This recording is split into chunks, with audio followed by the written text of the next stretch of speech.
Ja, der Teil ist wirklich von Ja, allem. ja, He? ja, ja. Das ist wirklich ganz schön. Hey, von der Küche, ein Couscous. Paella. Paella, pardon. Oh ja, Couscous. Voilà, schon falsch. Interculture.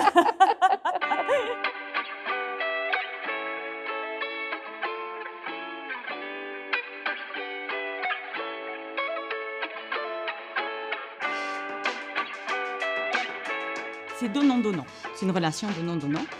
Donc moi, je leur donne la langue, je leur donne la culture, je leur donne mon temps. Eux, de leur côté, me donnent aussi leur culture, me donnent aussi leur temps, me donnent leur attention.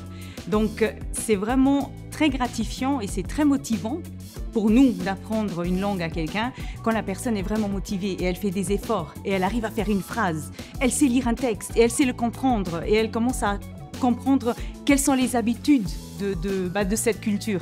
Donc du coup, c'est vraiment un sentiment d'accomplissement.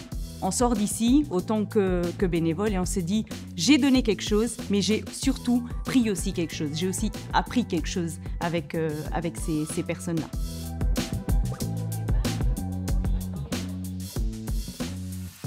Ich war ehrlich gesagt ein bisschen aufgeregt. Ne? Das ist ja immer besonders das an der Spielschule. Ne? Und da kannst du halt bei ja Leute, die haben ja auch ganz andere Erwartungen um mich gehabt. Ne? Anders sind das Lehrerinnen, ne? Sie Partizipanten wie die anderen. Ja, den nächsten Abend habe ich gedacht, du wirst es ja überhaupt können. Ja, die Leute, die kommen sind, wären mit derselben Erwartung, du wirst es ja überhaupt können. Und da haben wir es einfach gefunden.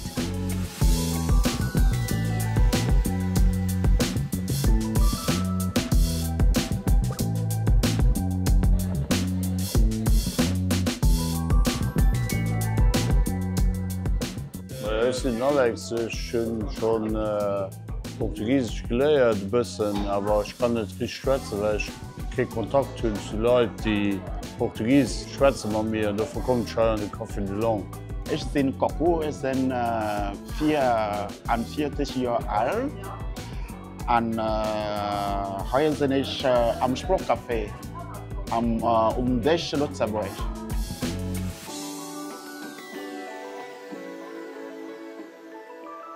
Je pense vraiment que la meilleure des choses, c'est pour moi de passer aussi un peu de cette culture, donc je suis d'origine portugaise, de passer cette culture. Ce n'est pas seulement apprendre un texte, c'est aussi apprendre une culture, apprendre comment on dit les choses, comment on les prononce. Si jamais, je me dis toujours, si jamais ils se retrouvent dans un avion au Portugal, qu'est-ce qu'ils auront besoin? Comment ils vont le prononcer? Comment ils vont le dire? Donc du coup, c'est leur apporter aussi tout ce côté personnel.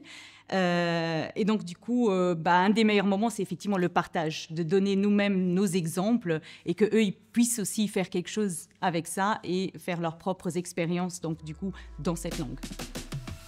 Hier mit dem Lützeburger Avancé sind auch Leute mit Migrationshintergrund. Aber denen dann nur lauscht, die kommen nicht hierhin, für Bemattled zu gehen, wie die erzählen. Die erzählen, was sie erlebt haben, aber am ganz sachlichen, positiven, ich erzähle das ein Stück von meinem Leben.